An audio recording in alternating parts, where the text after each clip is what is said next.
Okay, so we are on chapter 9 of the ACE 6th edition certified trainer textbook. And chapter 9 is on muscular training, foundations, and benefits. Now, just real quick, if you got it, it's one of the longest chapters in the textbook, and as well it should be. Basically, what ACE is going to try and do is cover everything you need to know from anatomy, physiology of the three basic human movement systems, which is the skeletal, neurological, and muscular system. Um, Kinesiology, which is human movement itself. So they're hitting pretty much on everything. Now, one of the things to keep in mind is that as you're going through this chapter, basically what ACE has done is they have, in one sense, they've simplified this component of the personal training paradigm for us by kind of condensing, removing elements that perhaps over the years we found are not really that necessary and kind of honed in. And this is just the nature, by the way, sort of the evolution of the industry itself and the knowledge base. We learned so much more about what is really important. We're able to kind of cull off those things that perhaps 10 years ago we thought were really important terminology and concepts to what we really know today, which is what they basically put in this one chapter. So they did a really good job of kind of condensing the material, getting rid of some stuff that honestly it's just never really been that necessary in when it comes to actually personal training and dealing with the average apparently healthy individual, not athletes. Again, we just don't train so many athletes unless you're in that particular field.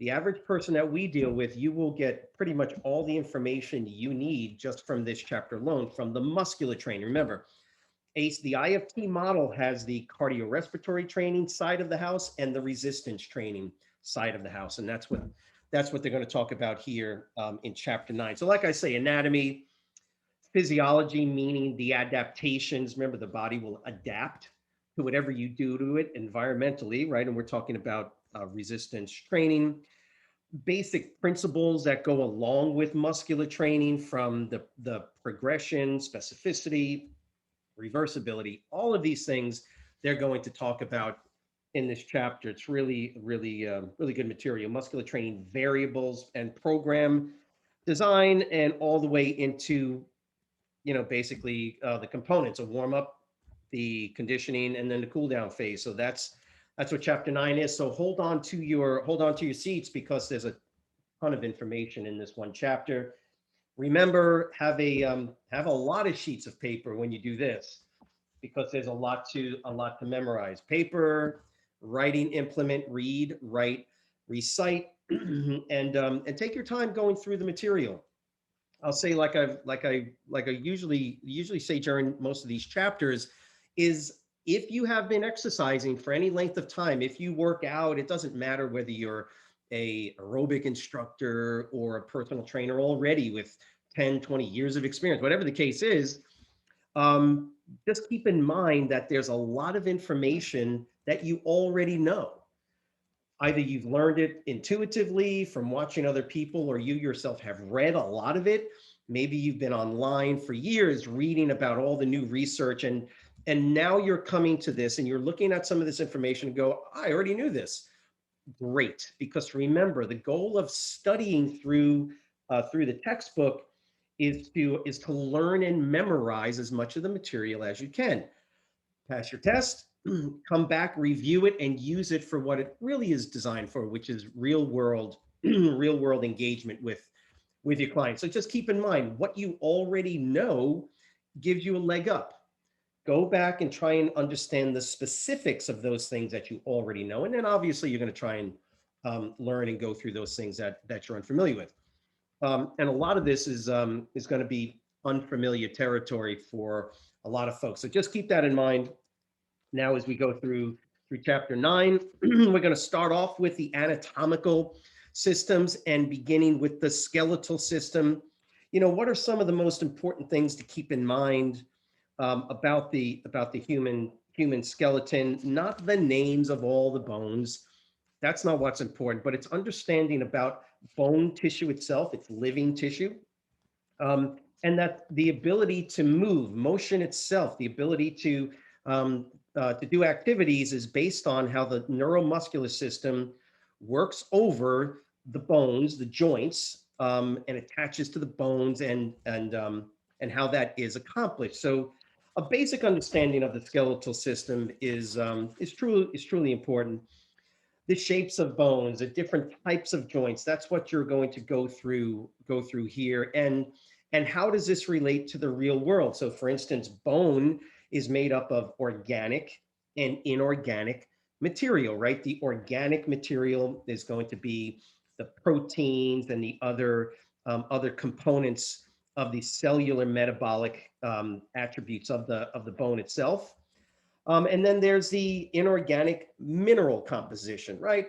Calcium, right? This is where calcium comes in, magnesium, phosphorus. And so bones are living tissue, and they aggregate all the bones in your bodies to a lesser or greater extent. All the bones in your body aggregate inorganic minerals into its organic matrix structure. And that's what gives bones the rigidity it needs. And if you don't have enough minerals in it, the inorganic minerals in your bones, they become more brittle and less capable of maintaining their structural integrity. In other words, they can break easy or they can fracture. We call this osteopenia, which is the very beginning phase of this reduction in bone density, all the way to full-blown osteoporosis. These are clinically diagnosed issues. Most people have heard of those terms, but that's what it's related to. We have basically two parts to the skeletal system: the axial skeleton, which is the skull and the spinal column, and then the appendicular. It's known as the appendicular skeletal system, which is everything else other than your spine and your skull. So that would be all the bones in the pelvis, hips, legs, and the arms. And so we basically structurally define two parts to the skeletal system, and that's related to movement. We can also uh, um, define the skeletal system according to the types of bones, long bones versus the flat bones, and then we can get into the types of joints or articulations that we find in the body. There are joints in the body. Normally, what we're always speaking to as trainers in resistance training are those joints that are actually movable versus suture joints, like in your cranium, right? So those are joints. Believe it or not, in your cranium, you have flat bones that, when you were first born, actually were movable, right? They were mobile, and then as you got a little bit older, right, they fused together to where now basically your cranium is a single bony unit, or at least we hope so. And so there are different types of bones. Now, the other thing to think about, table 9.1 on page 326, are the types of bones and the number of bones. Again, if you want to remember that there are this many vertebrae in the cervix, this many vertebrae in the thorax, it's not a bad idea to know that. This way, when a client tells you that they had a fused discs in their lumbar spine, L3, L4, or L4, L5, you figure it out. Oh, okay, so you're at the very bottom, right near the coccyx. Now, if you know that, it just gives you a little bit of heads up when it comes to now discussing with your client, and can actually help with the rapport that you develop. And then the articulations, 327, movements of what are known as synovial joints. Synovial joints are basically, those are the joints that we talk about: the elbow, the shoulder, the hips, the knees, the ankle. Those are normally the joints or the articulations that provide movement. Synovial joint simply designates or denotes the type of apparatus inside that joint. Synovial joints have what's known as a joint capsule made up of very strong, very high tensile strength connective tissue. And that capsule, inside of that capsule, contains synovial fluid, which has some very interesting and unique biomechanical properties that allow for smooth movement and the exchange of nutrients in and out of the joint itself. And that's what you're going to read here on page 327. And so movements of synovial joints allow for us to discuss now the planes of motion. And it's just interesting that they segue right into the planes of motion, or the kinesiological terminology, anatomical position. At this point, it makes it very easy now to explain and understand some of the terms that we use when we talk about human movement, right? Motion, and that's now what we're getting into on page 328 and 329. The idea is that because we live in from a physical perspective, a three-dimensional world. Yeah, I know 4 dimensions time, but 3 dimensions meaning we have height, weight, length, not weight, but height, length, right? We have 3 basic dimensions that we can move our bodies within. And so we then look at the anatomical position, and that helps us define what are known as the planes of motion. And those 3 planes of motions are the sagittal, frontal, and the transverse planes. Now, as you read through this, it's a good idea just to take a step back. Make sure you're writing down the terms. So write down the term sagittal. And then what you'll do is you're going to go ahead and look over on table 9.2. You can look at the major joints of the body, and then go back. You can look at the terms, but I want you to now go through and move forward to page 334, and I want you to look at those fundamental movements from anatomical position. Yes, I know I'm skipping a page, but that's just because I want you to keep in mind that the terminology that is associated with figure 9.5, that picture of the anatomical position, is really defined right here in this table. So this table gives you basically everything you know when it comes to terminology. Yes, I know what you're asking. Do I need to memorize all these terms? And the answer is yes, you need to. Okay, the terms are important. Movements that we do have terms associated with them. You're not going to talk to your clients about shoulder abduction or adduction, or horizontal flexion, horizontal extension, ankle inversion or eversion. No, but the specificity of terms and their definitions allow for a more accurate ability for you as the professional to deal with and understand any issues or other variables related to actual exercise. That's why resistance training is critical, to understand how the joints function, how they move, and those terms that go along with it. This is just a continued upgrading of the profession of personal training. And so, yeah, you need to memorize these terms, and you know probably most of them. Now go back right to page 329, and this will give you a little bit explanation on figure 9.6, just on the articulating movements of specific joints. And so the major joints of the body. Remember, your goal as a trainer is not to memorize everything about anatomy and physiology and the skeletal system. No, your goal is to understand what is truly pertinent for resistance training. That's why the chapter's on resistance training. So we work the shoulder joint. So that is called the shoulder joint in normal parlance. But inside there, you have the acromioclavicular joint. You got the glenohumeral joint. You've got you got this joint, that joint. There's tons of joints all over the place because of wherever 2 bones meet. Technically, that's the joint. But we're not worried so much about the coracobrachial component of the scapula. We're not as concerned about that because we're not looking at that when we're doing shoulder presses. So we got to be careful that we don't go too far into the weeds, that we forget that what ACE is trying to do is to get you to focus and hone in on the most pertinent components of these joints.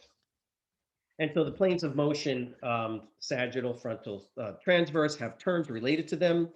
Sagittal plane terms are flexion, extension. We have special terms that we use At the ankle, right, plantar flexion, pointing the toe down, dorsiflexion, pointing the toe up. In the transverse plane, for instance, we have rotation, internal, external rotation, or you can use medial, lateral rotation. We have special terms for movement in the transverse plane at the wrist. Supination. It's just external rotation of the wrist, but somebody decided we ought to give them a special term. So supination and pronation, right? And they all have pertinence to resistance training. And so that's what figure 9.7 is now defining for you. I would say at this point, basically you can stop the video and just for yourself, you stop the video and then you go, okay, start looking at all the joints of your body, all your training exercises that you do, and ask yourself a question: what is the movement called at this joint? Okay, really simple, by the way, because joints like the knee and the elbow, it's only flexion and extension. Okay, that's what happens: flexion and extension. You don't have to think a whole lot about what's happening at those joints. And so it gets a little more complicated, when we're talking about inversion and eversion at the ankle, right? So that's movement that occurs in the frontal plane. Okay, and anything that you're reading now, you should be able to go ahead and rewrite and kind of explain it, right? If you had to explain it to a person, you should be able to do that. That's kind of your goal, at the end of studying chapter 9. So yes, there are a lot of terms. Okay, um, but for the most part, if you try and pull this into the real world with what you do on a regular basis, and by the way, you can use this with flashcards. You can, when you go in and work out yourself, just be cognizant. What am I doing right now? You're doing dumbbell curls. And for instance, a lot of people will do dumbbell curls, and when they come up, twist their they'll twist their wrist like that. They'll squeeze their bicep at the top. I'm not saying do it or don't do it. I'm just saying that from a kinesiological perspective, what you're doing is if you don't move your wrist, you're just getting movement at the elbow, right? Flexion, extension. You can incorporate transverse plane movement by supinating the wrist or pronating the wrist. That's all we're really talking about here. And so you get a full explanation until you get to 9.3. Again, that is a summary. That's why I pulled you to that first. The summary of those movements and their definitions are right in table 9.3. You should be able to know that table like the back of your hand. Skeletal system. Now the nervous system, structures and neural organization. Okay.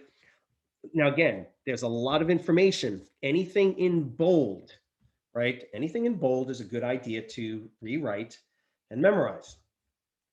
The nervous system, just like in the skeletal system, remember we talked about the skeletal system, we kind of structurally, we say there is the skull and the spinal column, right? That is the axial skeleton, and then all the other components, bones and joints outside of that are the appendicular. Well, we have the same thing with the nervous system. We structurally break the nervous system up into two main parts. We have the central and the peripheral, right? So the central nervous system is going to be the brain and the spinal cord, and you have that listed here. And then the peripheral nervous system are basically all the nerves that spread out from the spinal column. And so those are your organizational components of the nervous system. Structures of the nervous system. This is where we get into how the nervous system is ultimately going to relate to the muscular system. The basic structural unit of the nervous system is the neuron or the nerve cell. And on figure 9.11 on page 336, you have a basic picture of it, right? So you have the cell body, right, with an axon that comes off of the cell body and connects ultimately, within our context, to muscle cells. Dendrites are the components of the nerve cell body, where that nerve receives impulses from other nerves. So it's kind of like the finger, and you can see on that figure, it looks like a star. Well, nerve cell bodies receive lots of stimulus from other nerves, and then that nerve receiving stimulus is able to, through a single axon, think of it like a cable wire, like a wire, for instance. So if I'm looking up at my light up overhead, I also have a switch on my door or next to my door. So that switch, if I turn it on, has a single wire cable that goes to that light. That's kind of a comparison between the cell body in one sense, which is like the switch, right? And then the axon, which would be the basic wiring that goes to the light. Now, the light kind of representing the muscle cells or the muscle, multiple muscle cells. And so that's a kind of an easy way to kind of think about the nervous system. Then we have what's known as proprioception, page 337. Proprioception is simply the ability for your central nervous system to get information from the peripheral nervous system to find out what the heck's going on in your body and around your body. What is the environment doing to your body, right? Proprioception allows your body to know where it's at in time and space, right? Peripheral nerve stimulation gets sent to the central nervous system where it can either be dealt with at the level of the spinal column, right? Or proprioception can actually bring impulses and information to your brain, your cerebral cortex, right? That part of a brain where you can sit there and think about things. Boy, that's hot. Boom. Ooh, that's cold. Oh, that's pressure on my hand. That's all what proprioception is. Now, remember, proprioception is going to be afforded your brain and your spinal column by nerve cells. That's really what allows you to know where you're at in time and space. Are all of these different type of proprioceptors, right? Proprioceptors is a general class of nerve cells that do many different things. The ones that we really are concerned about more than any other are what are known as Mechano receptors. They are a very specific type of proprioceptive nerve, which allows your body to know what's happening within the muscular system and in and around the joints. And so that's what's going to lead to what we call the Golgi tendon organ and the muscle spindle fibers. Normally, those are the big boys that we talk about when it comes to the neuromuscular system, because they have the most effect on what we do on a second to second, minute to minute, hour to hour basis within the context of resistance training. There's any number of different proprioceptors, but those are the two mechanoreceptors that we talk about that help us to deal with the training components that we ultimately talk about. So the Golgi tendon organ, muscle spindles, real simple. Golgi tendon organs located in the musculotendinous area, right near the joint. They basically pick up and refer information back to the spinal column to let your body know about the total amount of load being imposed on the muscle and the speed at which that load is being imposed or removed. When the Golgi tendon organs are stimulated, they actually tell the muscle, the entire muscle, to relax. And it does that by sending a impulse, right, within the muscle itself. Those Golgi tendon organs, basically, they get on the phone and they say, hey, muscle spindle fibers, stop working. And that's interesting because what the muscle spindle fibers do, which are located in the muscles, right, they tell the muscles to contract. So muscle spindle fibers are always active at low levels, right? They're always kind of on edge. They're always providing some level of stimulus and tension to your muscles. And when they get activated, they tell the muscle to contract and tighten up. Golgi tendon organs, when they get stimulated, they tell those guys to stop working. And if the muscle spindle fibers stop working, the muscle relaxes. We've got some real interesting ways that is utilized, that information is utilized in our programming particularly in flexibility training. So Golgi tendon organs tell the muscles to relax. Muscle spindle fibers tell the muscles to contract. Okay, and you're going to hear a lot more about that in subsequent chapters, particularly specificity of flexibility training. And so there's different ways to incorporate these into our training program. At the very bottom of page 337, you're going to see a term. This always gets people. It's called reciprocal inhibition. And basically, reciprocal inhibition refers to the relaxation of one muscle because of the contraction of its opposing or antagonistic muscle. Again, this relates back to some other terms. Agonist muscles are the prime movers during a movement pattern. So the biceps, for instance, when you're doing a dumbbell curl, let's take it to the real world. Dumbbell curl, my biceps are contracting to flex my elbow. Well, in order for that to happen, my triceps, which are the antagonists, right? Triceps do the exact opposite of what the biceps do, right?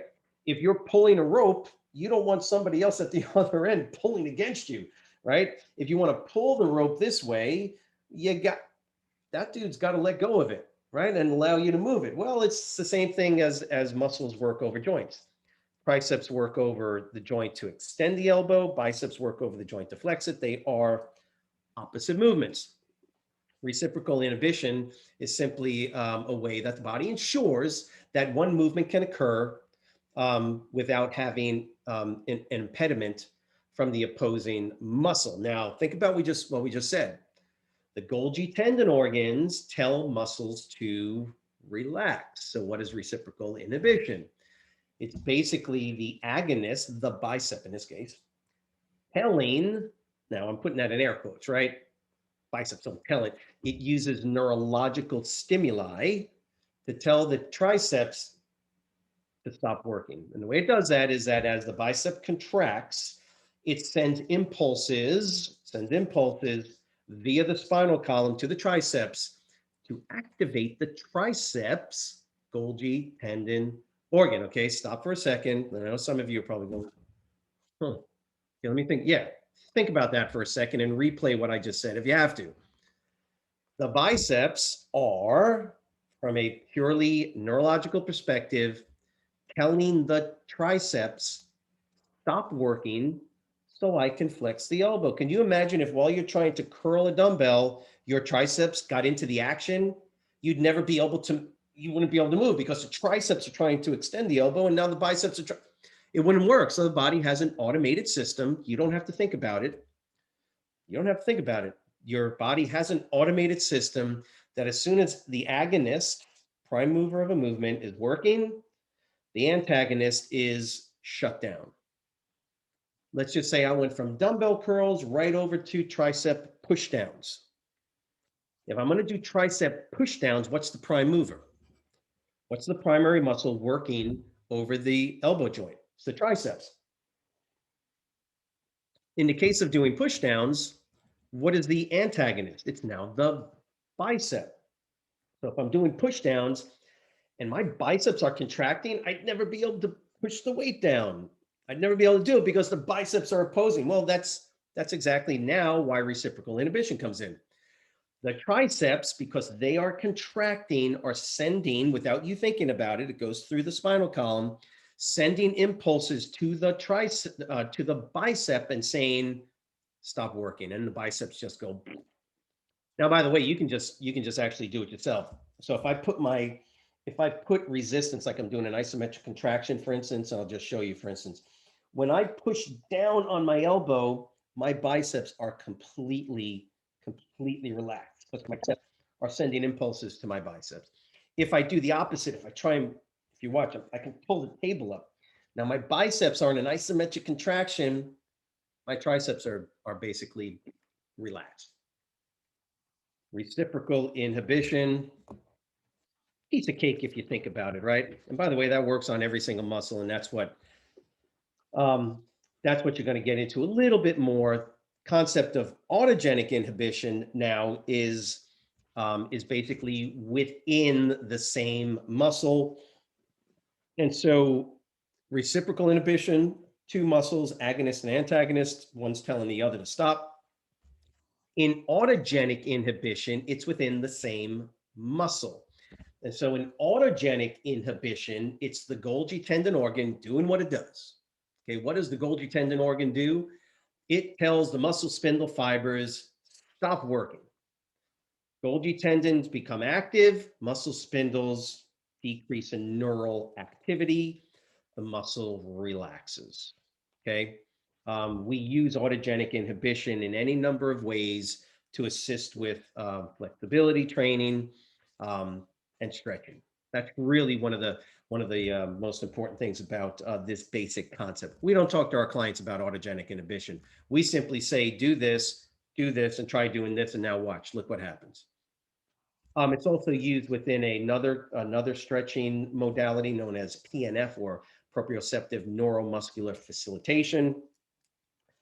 This stuff is really cool. It is really cool. And once you're actually using it and you understand it, it's really quite amazing. So, of course, and that's what they're saying on 338, a practical application, PNF. We tend to use a modified PNF modality, which is simply to tense the muscle that we're about ready to stretch. And then we take a deep breath and exhale, relax the muscle, and it actually allows for the deregulation of muscle spindles even more.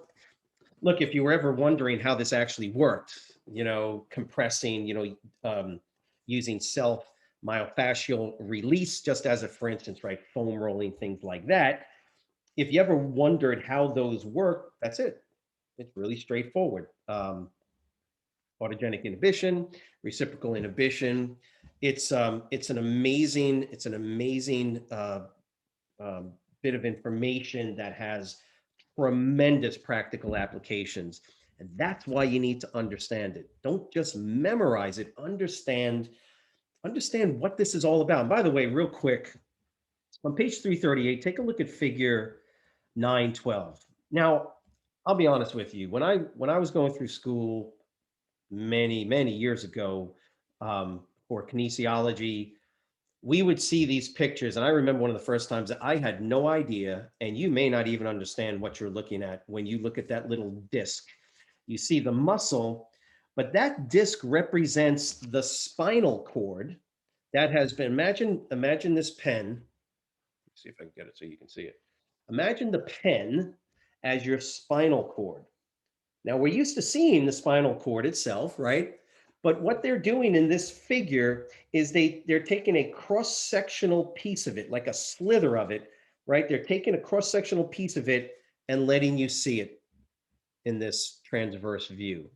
That's what you're looking at. I never understood it because did not understand this whole butterfly looking thing. Well, all you need to know is that is a piece or a sliver, a slice of the spinal column. I'm only letting you know that because I know a lot of folks look at these and they don't even know what is that representing. I didn't. I remember when I first looked at it. Now hopefully you understand that that's just a sliver of the spinal cord, which is a long, right? It's a long, slender component contained within the axial skeleton, and so this is just a sliver of it. Muscular system. So we have the skeletal system, nervous system, and now the third component of the HMS, or the human movement system, would be the muscular system. Obviously, the more muscles you can identify and memorize, the better. There's 600 plus muscles in the body. If you can memorize basically 25 or 30 of them, you're doing pretty good. The major superficial muscles and some of the intrinsic muscles, particularly in the hip and the pelvis area, really are important to memorize. And that's why major muscles that act at the ankle and foot, okay, important. Now, again, we're looking at an entire list of muscles. For the most part, the origin and insertions, and right now I'm on page 341, table 9.4, and this is where a lot of folks will come into this and just go, oh my God, I have so many things I've got to memorize. No, not really, because for the most part, if you can understand and memorize the primary functions, right? So if you look over to the column where it says primary functions, you will notice that for the most part, you could actually group everything according to kinesiological function.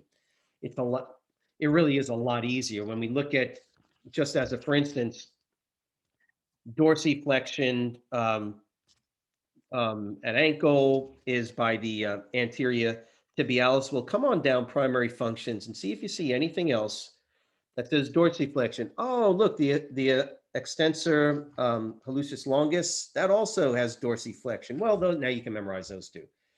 For me, it's always been easier to memorize movements because from a purely physical, physical perspective, if I look at the human body and I look at the joint, if I can understand the joint, I can get a better idea of the function. So plantar flexion at the ankle, dorsiflexion at the ankle.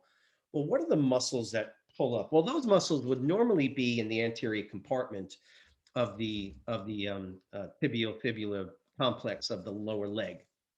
Okay, well, what muscles are those? Now my memorization process, it's a little bit easier. Remember, when you're trying to memorize lots of terms, you talk to any medical student, any student in medical school where they don't have a choice. You got to memorize like 600 muscles.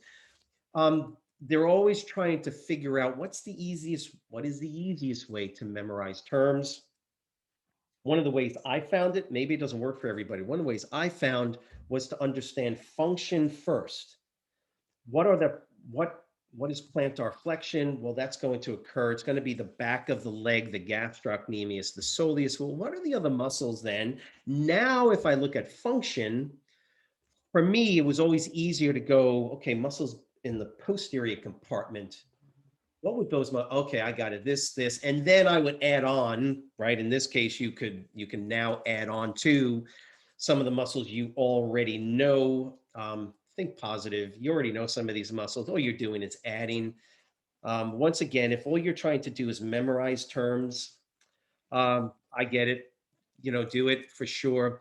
But what I will say is, and I've said this before, I'll say it 1,000 times, if this stuff truly interests you, this is the coolest. It's the coolest stuff. It really is. Human movement is just remarkable. And the way muscles work, and that level of interest really assists with your desire and then your ability to memorize.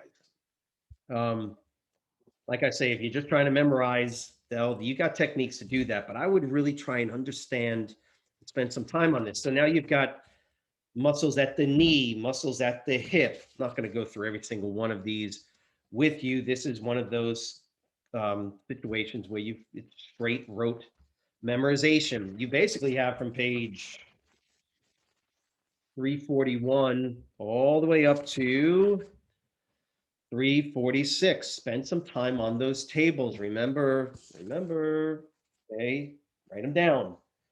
Write them down, go through them. When you work out, you should be working out. You're going to be a trainer. You do, and you live the lifestyle. You should be able to, when you're doing bench presses, when you're doing dumbbell curls, when you're doing squats, when you're doing any of these exercises, you should be able to, at some point, start to see, sort of visualize in your mind, what are the muscles that are working? I know the prime movers, but there's a lot of other synergistic muscles. There are lots of stabilizing muscles. And if you do it over day in, day out, you will start to actually memorize all of these charts. And again, don't be so overwhelmed by the amount of information. You really already know quite a bit if you train. So now we are into muscle fiber arrangements. This simply speaks to the ability of muscles to generate power based on their shapes and their structures. Pennation increases the overall force output of a muscle because the cross-sectional area of a pinnated muscle versus a longitudinal muscle, the total cross-sectional area or total number of fibers is greater in pinnated muscles than in just longitudinal muscles. Well, the ability to generate force is greater. And that's really a really important thing To keep in mind when we're talking about muscle structure. So muscle contractions now on page 348. Um, Muscle contractions, concentric, eccentric, and isometric contractions are the three basic types of contractions. But what causes muscle contractions? This is where we're going to get into muscle fiber typing, microanatomy, and then ultimately into the sliding filament theory. Muscles are organized into what are known um, as the muscle belly, right? And if you look on figure 919, you have uh, fasciculi, which is the grouping of muscle cells, and then you have muscle cells themselves, which are the actual main component or structural component of the muscular system. Muscle bellies are surrounded by a protective, strong coating known as fascia. That's known as the epimysium. So entire muscle belly wrapped around fascia. Again, that's called the epimysium. Um, the fascicles themselves, which are subgroupings of the muscle belly that contain muscle fibers, they are surrounded by what's known as the perimysium. And so this, again, these are fibrous sheathings that protect those areas and allow for smooth movement of the muscle within the muscle itself. And then the muscle cells themselves are wrapped in, every individual muscle cell is wrapped by what's known as the endomysium. So epi, peri, and then endomysium. And those are the protective fascial sheathings that cover muscle bellies, fascicles, and then actual muscle fibers. Muscle fiber typing, we have two types. We have two general types. Now, again, this is where you got to kind of take a step back. I know you've probably been on Google, you've read everything, or you've seen, or you've heard everything there is to know about muscle fiber typing. There are two general types: fast and slow twitch fibers. Fast and slow. That's the first thing you got to keep in mind. You write that down. Fast and slow. Okay. Slow twitch fibers are what are known as type 1 oxidative meaning that they are going to be associated with endurance type movements for muscular movements. Type 1 fibers have all of these different characteristics. Okay, they are smaller in overall diameter than fast twitch fibers. They have mitochondria, a lot more mitochondria, and the reason that's important is because mitochondria is where the production of ATPs occurs oxidatively. Okay, so we get a ton more ATP in what's known as oxidative phosphorylation through that process, a lot more ATP with the same amount of substrate than in what we see in fast twitch fibers. So the endurance capability of muscles are indicative of the amount of type 1 or slow twitch fibers contained within those muscle fibers. So just keep that in mind. Type 1 slow twitch fibers. Type 2 fast twitch fibers. Don't get ahead of me. I know you're thinking type 2A and what. Don't get ahead of yourself. Just think of it this way. Type 2, the general type 2 fast twitch fibers are large diameter, produce more tension, have far fewer mitochondria. So they have to get their ATP in other ways. Normally it's through glycolytic processes. So anaerobic glycolysis. Again, we don't want to get into the weeds so much unless that's what really interests you about metabolic bioenergetics, things like that. Type 1, type 2, slow twitch, fast twitch. Now, this is where we get into a little bit of confusion, is that yes, we under microscopes, research has shown that there are multiple subtypes of type 2 fast twitch fibers. When I was going through school, we used the designations type 2A and type 2B. We do not use that designation type 2B any longer. Okay.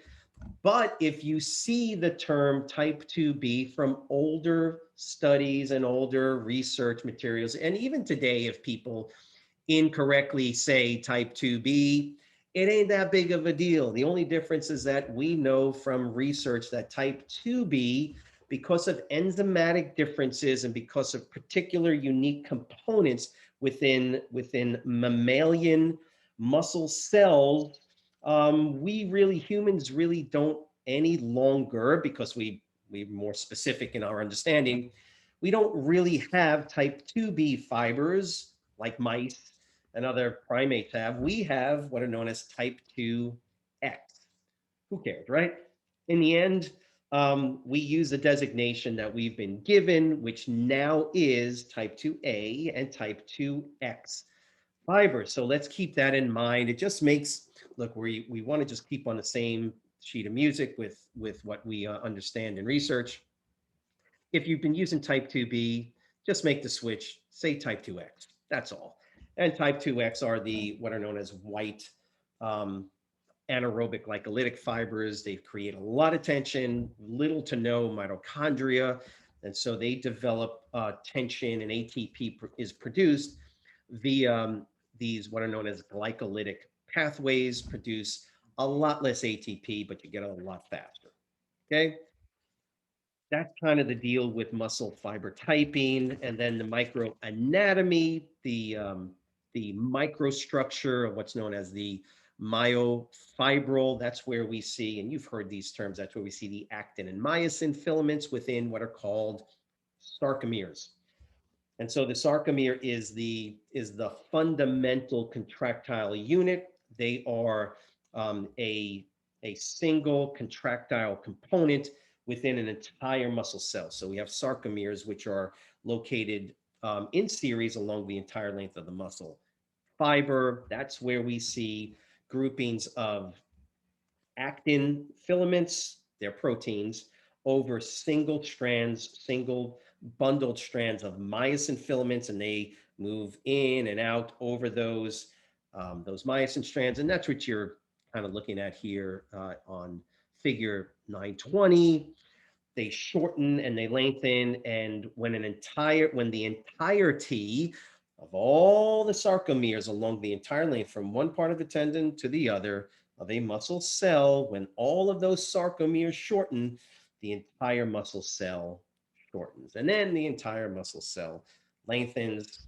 You've got hundreds, if not millions, of muscle cells within a muscle belly, and when enough of them shorten, right, and develop enough tension, the entire muscle belly can shorten and develop tension.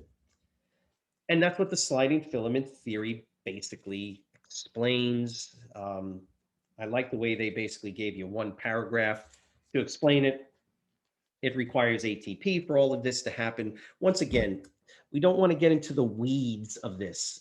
You can literally take the next 5 years of your life and read all of the research and understand everything about sliding filament model, and it won't get you any closer to being a great trainer. But it is important to understand this micro anatomy, because tension development occurs when these what are known as cross bridges between the myosin heads and the actin molecules occur. That's how tension is developed. Connective tissue, they have a connective tissue, basically collagen and elastin, but predominantly collagen is what we see in what's known as connective tissue. So tendons, ligaments, fascia are your predominant connective tissues. They bind and hold everything together in your body, and so that's what we're looking at when we talk about connective tissue. Again, it's made up predominantly of collagen, which has a high level of tensile strength and has very little what's known as extensibility. So again, you can read through that a little bit more, because the concept here with connective tissue is that depending on the relative amount of elastin, which is a protein that has extensibility properties to it, the relative percentage of elastin versus collagen in that particular connective tissue is what allows for that particular connective tissue component to stretch and go back to its normal length. So for instance, The fascia, like the epi, the peri, and the endomysium, contain both collagen and elastin. However, they contain a fair higher amount more of elastin than the connective tissue that we see in ligaments, which is predominantly collagen. So ligaments don't tend to stretch or have extensibility like the fascia, the thin layers of fascia over a muscle belly, which have to obviously provide, right, movement along with the lengthening and shortening of muscles. Okay, so that's what we talk about with connective tissue and its relative inextensibility or extensibility. Human motion terminology. Here we have some terms that you need to memorize. Synergists, stabilizers. So synergists are those particular muscles that assist with primary movers at a joint. Okay. So in order to lift my arm out to the side, the primary or agonist is going to be the deltoid. But to do that movement, there's a lot of muscles that assist and help the deltoid to do what it's doing, including the muscles of the rotator cuff.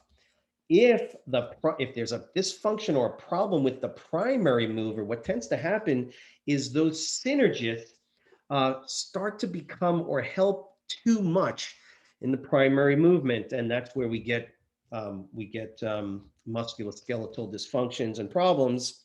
A lot of them are actually common, and we have to help people with those. And so that leads us to, well, again, they're stabilizers.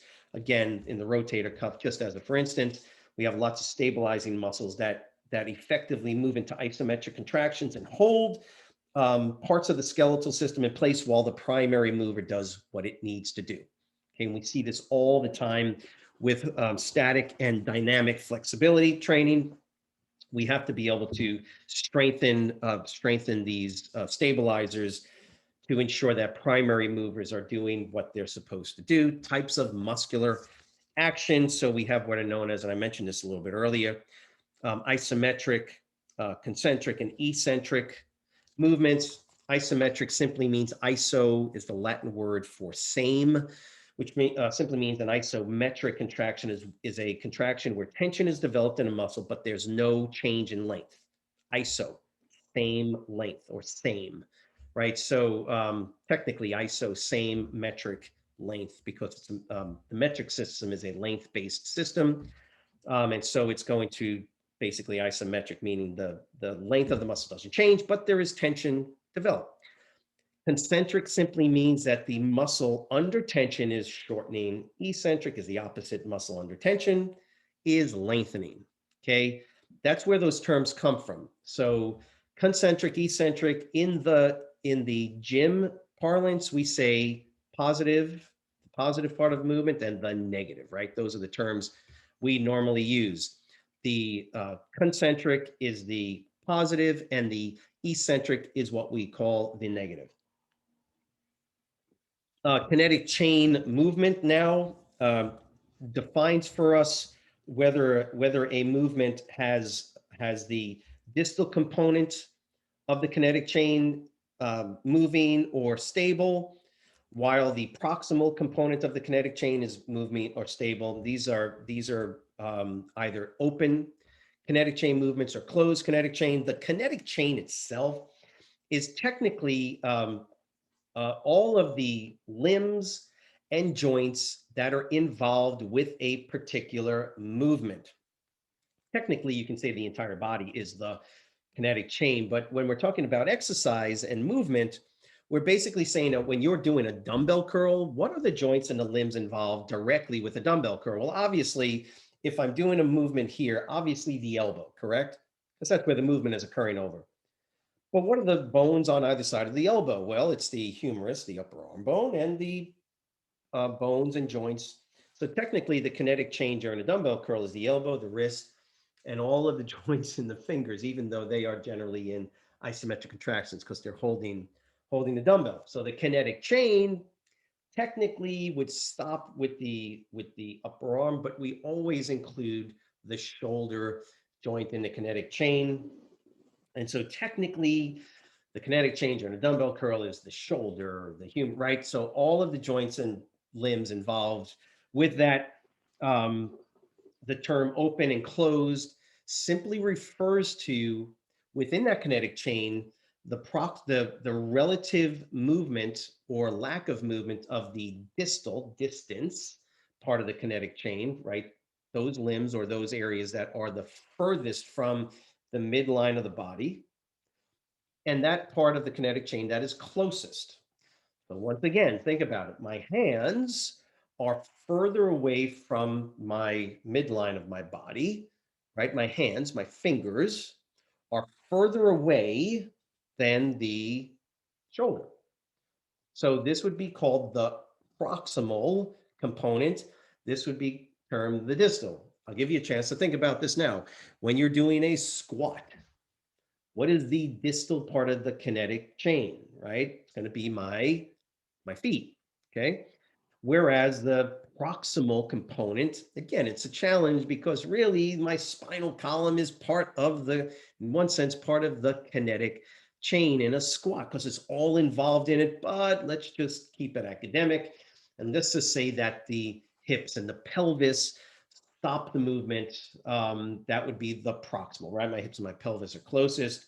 My feet are furthest away. You'll notice that when we talk about kinetic chains, it's really pretty simple. It's usually the hands and the feet, obviously, are going to be the furthest part. The question is whether or not those parts are moving relative to the proximal. If the distal component of a kinetic chain, dumbbell presses, bench presses, curls, lateral raises, if the distal component of the kinetic chain, normally my hands, right? If it's moving and the rest of the body or the part closest to the proximal is not moving, lateral raises, right? That is called an open kinetic chain. Think about doing dumbbell curls versus doing pull-ups, right? Training the biceps. My biceps are working when I do pull-ups. But you'll notice that when I do a pull-up, my hands are not moving because it's holding onto a bar, but my body is moving, right? So that would be a closed chain because if the distal is stationary, but the proximal is moving in time and space, it's called a closed kinetic chain. Now, stop for a second and just ask yourself this question. Any exercise, can you tell me basically what kind of kinetic chain movement it is? Well, of course you can. If I simply ask you, what's a lateral raise? Well, are my hands moving? My hands are moving. It's open. How about a squat? Are my feet moving in time and space? No, my torso, my body is moving. Therefore, it is a closed chain movement. What about leg extensions? You're sitting on a bench and you're moving your feet up and down, right, on a leg extension or a leg curl. Those are open kinetic chain movements. That's the concept. What is it, what relevance does it have? Well, the forces are different on the joint, and that's what really makes a difference. We always want to incorporate both, generally incorporate both into a training program, but that's where that concept comes in. Mobility and stability is a very important now because when we're talking about beginners, individuals that have never trained before, one of the main goals to help them in their training program is to develop mobility in joints that don't have good mobility, and that will actually will literally impede their ability to do exercises correctly. We see it all the time when people are trying to do lunges and squats. In particular, they don't have proper mobility in their ankle. And I'm going to be honest with you, the hips, this is the area where we see the biggest problem. Just saying, if you can memorize the muscles of the hip and understand the hip and the pelvis, you're like halfway there when it comes to understanding mobility and stability. And so as we move on, balance and alignment, center of gravity. So the ability to balance is based on what's known as your center of gravity, right? Your center of gravity is simply, now look, the technical definition of center of gravity is where the most balanced level of density is in an object. So if an object has consistent density, then its generally its center of gravity is at the center where there is an equal distribution of weight on either side in every direction of that particular point. So if you look at a perfectly spherical piece of lead or metal or baseball or something like that, the geometric center is going to be where the center of gravity is. On a human, I don't know, right? We kind of get an idea where it's at, but everybody's different. So the center of gravity on a human is going to be based on a lot of things. How much body weight do you have up top in your upper body versus your legs? How far apart are your feet in a particular position? Are they closer? That's going to change the relative center of gravity. So the center of gravity it's a moving target.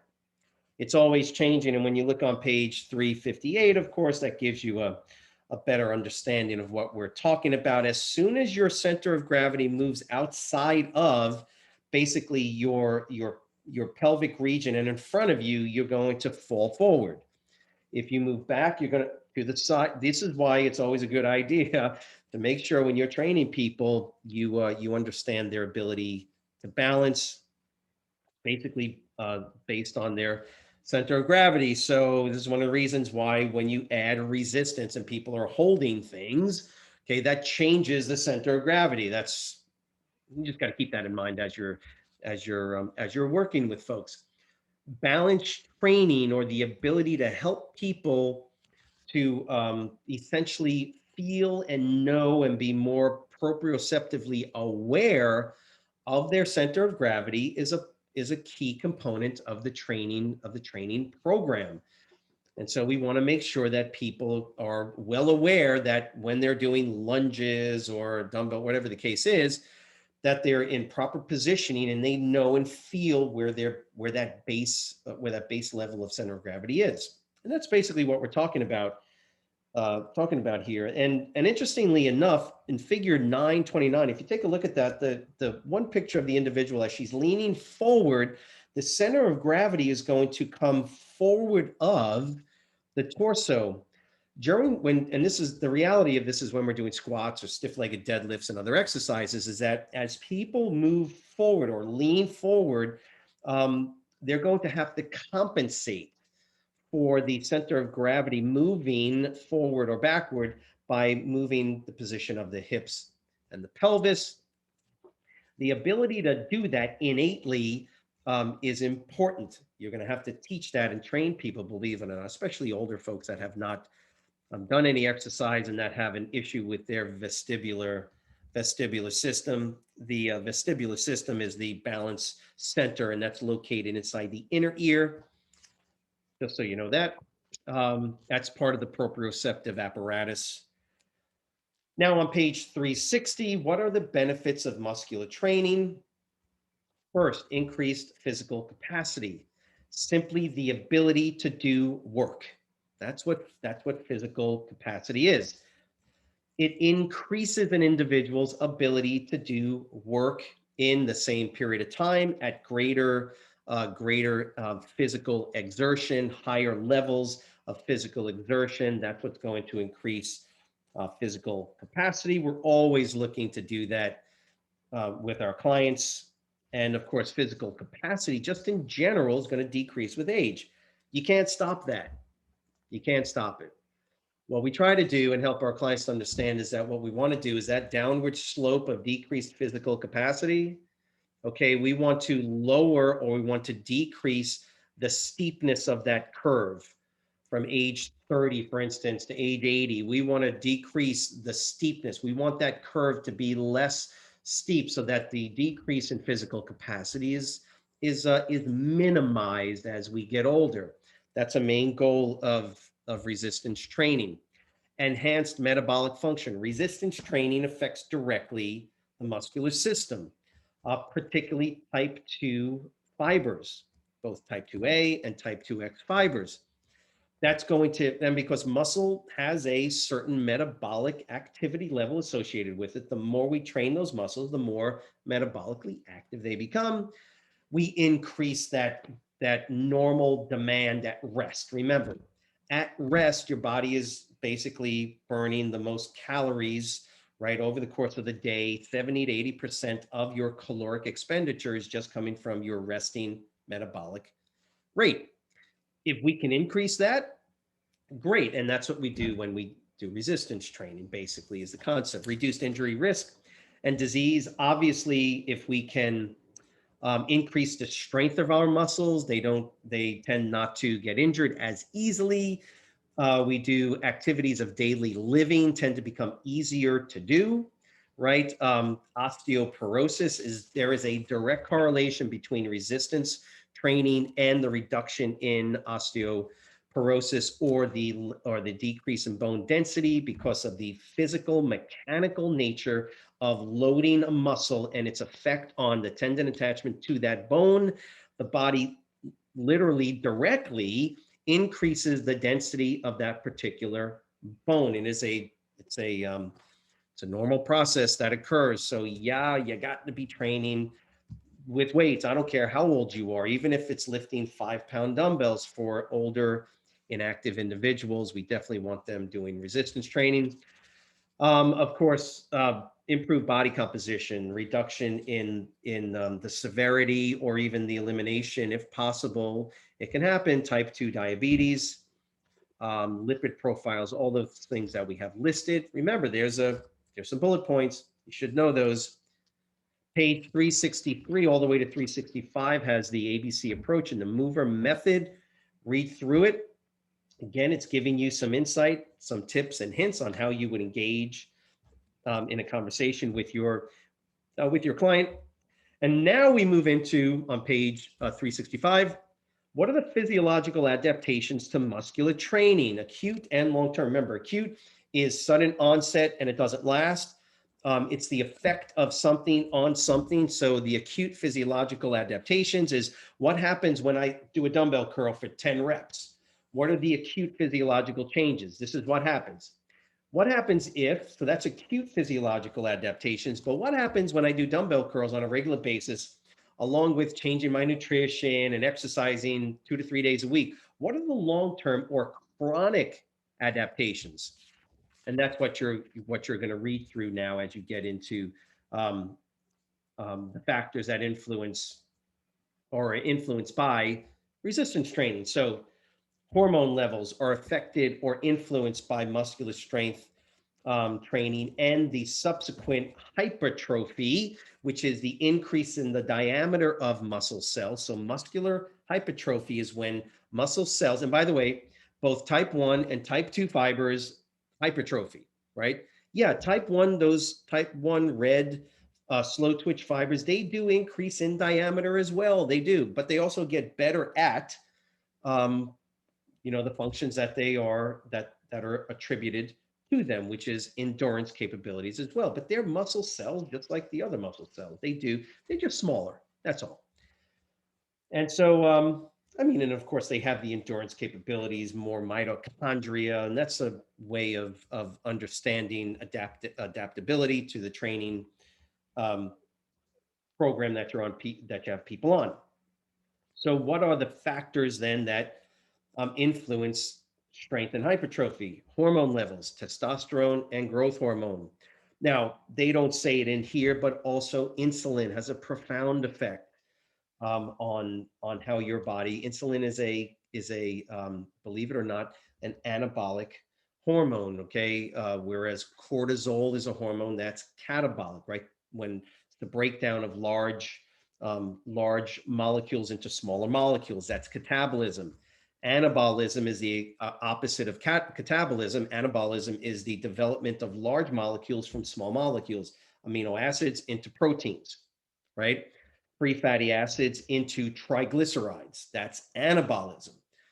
Catabolism is when fat or triglycerides held as storage in your muscle cells, in your adipose tissue, are broken down, and the free fatty acids are released for use as energy, just as for instance. So sex, male, females, the obvious difference is that males generally have more muscle tissue, more muscle cells in particular muscles, and larger, more myofibrils within the actual muscle cells themselves. Your age, your muscle tissue declines. Hypertrophy is more difficult to attain as you get older, and that's normally related to hormone levels.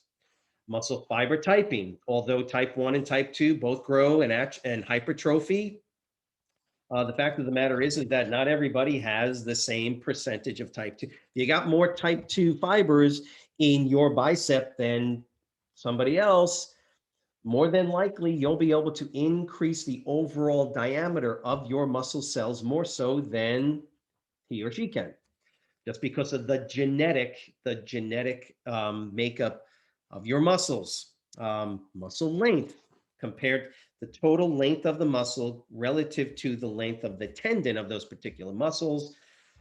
Um, it's going to either increase or decrease your relative ability to develop hypertrophy in those particular muscles. Obviously, longer muscles have more sarcomeres related, therefore you can have more myofibrillar growth and the muscle can get big. That's just an example. And the length of your limb. So that's related to the more physics related components of what we're talking about now, where we're talking about the ability to generate force. So page 368, figure 935. This is physics, ladies and gentlemen. Force equals mass times acceleration. That's the linear equation. When we talk about angular force, we're talking about torque, or the ability to generate rotational force. That's what we're talking about right here. So the longer the limb, the less ability that limb has to produce force because of the length of what's known as the moment arm. I would just take a step back, for instance, read through it. If it's a struggle to understand this component, just keep in mind this is related to physics and the concept of torque and the ability to generate angular force. Normally, the understanding is that if the limb, everything else being equal, the longer the limb, the less it's able to generate necessary force to pull a certain amount of resistance. Everything else being equal, I'm not going to be able to curl the same amount of weight if the length of my limb is longer versus shorter because of this concept known as torque. It's also related to the position of the insertion of the tendon. It's a number of variables that go into it. So so the idea with limb length is that your ability to lift heavier or lighter weights is going to be it's going to be dictated not just by the ability of the muscle to generate force, but by the torque that you're able to generate due to the length of the limb and the position of the tendon and its insertion point along the length of that of the limb that it's working over. Muscular training principles. What do we have when it comes available to us when it comes to understanding muscular training, right? And so these principles, such as progression, specificity, allow us to understand how we can actually train people and understand why, when we are training individuals, they're able to make substantial gains in strength, substantial gains in muscle hypertrophy, versus somebody else that doesn't make those same levels of progression. Progression basically is telling us that from a training perspective, you can either, and this is what specific to this particular area for ACE, is you have two ways to progress in resistance training. One is to determine a range of repetitions and or increase in the total load on that particular exercise. So the double progression training protocol is normally what we use when we're working with clients. We've been using this for forever. The idea is that we pick a range depending on the goal of the client, and if we're going to do dumbbell curls, we're simply going to pick a range of repetitions. We're going to do between 10 to 15, 12 to 20. Whatever that range is, if it's 12 repetitions to 20 repetitions, we're going to choose a load or a weight that allows the individual to fatigue at, 12, and they're exhausted. Okay, great. That's the first part of the progression. The next time we train, we want to get more than 12 reps. Ultimately, we're going to be able to, over whatever time frame, to get to 20 repetitions. The idea then is that as soon as that individual has progressed to 20 repetitions, now what do? We we do the second part of the double progression, which is we drop the reps back to 12, and then we add, normally it's about 5% increase in weight. If I'm doing dumbbell curls with 20 pounds, for instance, an additional 5%, what's 10% of 20? That's 2 pounds. Well, I'm adding 1 pound is 5%. The idea is that we look at this normally with respect to much, much heavier resistance loads. If we're doing squats, and I'm doing squats with 100 pounds, add 5%, which is 5 pounds. Now I drop it back down to 12 reps. And now instead of doing 100 pounds on squats, I'm doing 105. That should, again, these are the numbers. I'm not saying that this is how it works in the real world all the time. 5% is a recommended. It could be 5 to 10%. Really, what we're doing is we're looking at the client's capability. 20-pound dumbbells, I might jump into 25 pounds. And if I do that, that's significantly greater than 5% increase. But I don't have 21-pound dumbbells. I normally have 20s and then 22 and a half, 25s, 27 and a half, something like that.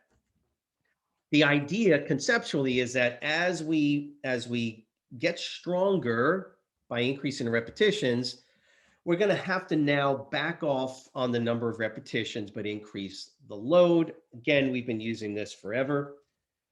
Specificity simply means that the type of training you do is going to affect the muscular system according to that type of training. Okay, specificity of training basically says that if you're a power lifter, or as they use, a shot putter or a javelin thrower, or a discus thrower, basically in competition, the goal of a shot putter is not to do the shot once, grab another one, and do it 5 to 10 times. That's not what they do. It's literally, you got one shot, throw it, boom, and that's it. All out, one rep. Somebody that, again, in track and field, you look at high jumpers, the triple jump, any of these athletes that for their actual sport competition is a single, all out, just hard, intense, single repetition, requires that they train to be able to max that out. So I'm not going to have a shot putter when they train, because they're going to be doing bench presses, they're going to be doing other power movements. They're not doing 20 repetitions. Now, I may do that maybe a couple of times just during a off-season training conditioning. But oh, no. Specificity of training says they need to be able to generate immense power in a very short period of time, which means the training is specific to the outcome or the goal. That's what specificity of training says. Overload basically says that in order to develop or to generate changes in overall muscular strength and endurance, I have to provide greater levels of load. When we train people, yes, we use safe resistance training levels, but you got to use more weight to get somebody stronger. The overload training principle says you got to put some more weight on there. I know you've been doing dumbbell presses with 15 pounds, but you're doing it for 30 reps. That's great for muscle endurance. But guess what? I gotta jump you up to higher resistance levels to generate those changes. And so overload basically refers to, for the most part, refers to the amount of resistance used on a particular weight. Reversibility basically says that if you stop training, you're going to go back to normal. If I stop exercising, if I stop resistance training right now, it doesn't matter that I've been training with weights and doing resistance training for literally 40 years. I've been doing resistance training for 40 years, something like that. Have I taken breaks? Yes. Even if I were to right now stop training for upwards of 3 weeks, it's brutal for me to get back in. Now, it doesn't take as long for me to get back, but the point is the reversibility concept means that You got to do this on the regular. Same thing with CV training, cardiovascular, cardiorespiratory training. You got to do it on a regular basis. You can't do it twice and you're good to go. That's not how it works. Reversibility says you've got to do it regularly. You got to do it consistently. You got to make this a lifestyle. Otherwise, you're going to lose the gains and the progression that you got. I know it's a shame, but you you don't get any points for having done it 5 years ago for however long you did it, because now if you haven't done it, if you haven't trained, particularly resistance training, you lose or your body reverts back. That's the concept of reversibility, diminishing returns. Here's something else to think about. The concept of diminishing returns with resistance training basically says that as you start to get closer to your genetic potential for strength, muscle endurance, cardiorespiratory, and in particular resistance training, as you start to get to your genetic potential, it becomes harder and harder to increase or make progressive gains in strength and muscle endurance. In other words, the top powerlifters and Olympic weightlifters, as they get closer and closer to their genetic potential, some of these powerlifters are doing squats with 900 pounds, 1,000 pounds. It's not like they go into the gym and say, well, I'm going to go ahead and I did 1,000 last week. I'm going to hit 1,100 pounds this week. Oh, no, no, no, no. They're just happy that they're there. If they can make incremental increases of 5 pounds, 10 pounds, because they're so close to their genetic potential for strength, they start to hit what are known as diminishing returns. The ability to actually make progressive gains starts to require more and more training time, and you start to lose the ability to progress before you start hitting overtraining issues, and that's what diminishing returns is. It's one of the reasons why people that have never trained or haven't trained in a while make substantial progressive gains in muscle strength in a short period of time, because they're not even close to their genetic potential. They don't hit diminishing returns for a while. Page 376. Here we are in the ACE IFT model, which now tells us that there's three basic components to muscular training. It's the functional, then the movement, then the load speed phases. First thing to do is to get a needs assessment taken care of, and that's what those groupings of bullet points are basically telling you. So there's evaluation of the goal activity or the sport, and then the individual assessment, current conditioning level. A lot of this is intuitive. You should know this. What is the current conditioning level of your client? Have they ever trained before? What is their experience, with doing particular types of exercises? Do they have any experience? What's their technique like? If they've never done squats, that's a learning phase that they need to go through. Have they had any injuries? Do they have any concerns about injuries? Tolerance for discomfort. And again, here's where we start to juggle multiple components of the training, developing rapport.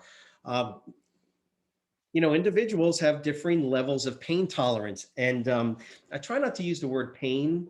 I normally call it discomfort. Now, look, if you break your arm, that's painful, but if your arms are sore from training, that's discomfort. Try not to use the term pain. It's discomfort. Some people have a very high level of dealing with discomfort. In fact, they look for it. They want to be sore after a workout. Other people, not so much. If they get delayed onset muscle soreness, that can be demotivating for them. And I just don't feel, and I got to go to work and I've got my kids and I'm sore all the time from the way you're training me. You need to rethink your program. And so needs assessment, frequency of training. This is another component that you have to keep in mind. Exercise selection and order. Just keep in mind that with training frequency, in particular, a lot of this comes down to your client's ability just on a weekly basis to train with you. I can't train with you 3 days a week. Number one, I don't have the money to pay for your services 3 days a week. I can do it once a week and I just don't have the time. Well, that tells you a lot about, if you can only train once a week, that tells you how you're going to be able to train them. Okay. Exercise selection and order. This brings us around to um, the type of exercises you're going to do. Do you do large muscle groups before smaller muscle groups? Do you do multiple muscle group training, multi-joint versus isolation moves? A lot of that comes down to your training frequency as well. Training volume, by the way, training volume is going to be generally one of the main indicators as to whether or not a person overtrains.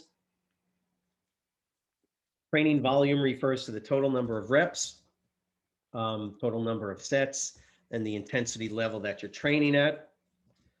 The higher the training volume, irrespective of the training intensity, that could push people, the average person, into an overtraining scenario. And so table 912 is a great table to memorize. Trust me, if the training goal is to do this, more than likely, it's not perfect, but it's a really good, gets you really in with, within the parameters you need to be looking at, which is the number of sets and reps, and then your rest interval. So just keep in mind, there are a number of acute variables, training variables that you have to think about when you're training folks. So read through this and spend a little bit of time memorizing these variables. Training intensity has two different applications. And so we have to be very careful when we're training individuals. We're looking at the total amount of weight that they're training at, and the total level and total number of repetitions that they're doing within a particular set. People will get sore from training. It's just the nature of the beast. Like I said, there are clients that they are looking for it. Some people don't even feel like they've trained enough or sufficiently if they don't feel sore. Other people will get sore, and it will be demotivating. That could be related to the total poundage that they use and the total repetitions and fatigue level that they got to. How about training tempo? So particular training tempo, meaning the speed of the repetitions, as well as then moving on to rest intervals. You can think about, one of the things I always did with clients is help them to think about slow, smooth, and controlled on the negative, which is normally going to be performed slower than the positive. So training tempo is how fast do you do the negative? How fast do you do the positive? How much time does it take to perform a particular repetition? That's one way you could work this. It becomes a little cumbersome, to be honest with you. That's why we use rep ranges. Sometimes we'll simply talk about performing a set within 60 seconds or within 90 seconds, simply because I know if I do a squat, one single set of a squat requires, 4 seconds on the negative, maybe a pause at the bottom for a second, 3 seconds on the positive. Well, you're looking at 8 to 10 seconds per rep. Holy cow, 15 reps or 12 reps for a set of squats. You're looking at almost 2 minutes to perform one set of squats, depending on the tempo. But it's a variable that's important. Rest intervals. How much time do you take between each set? I just did 12 reps on my squat. Boom, the weight goes down. 30 seconds, a minute. How much time?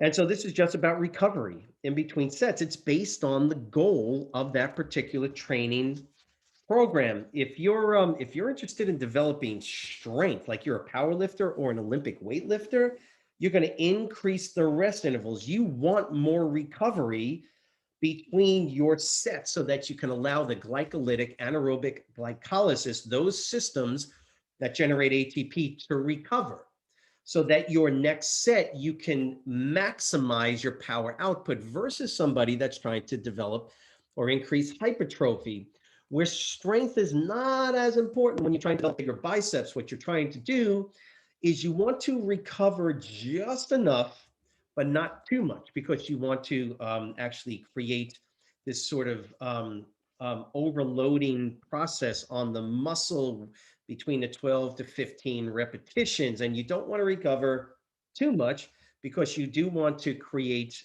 a an issue within the muscle where it doesn't recover fully, and now it's going to try to adapt to this increase in the metabolic condition that you've generated. So again, when you're training for power, that's one thing. Hypertrophy has a different criteria, and then endurance.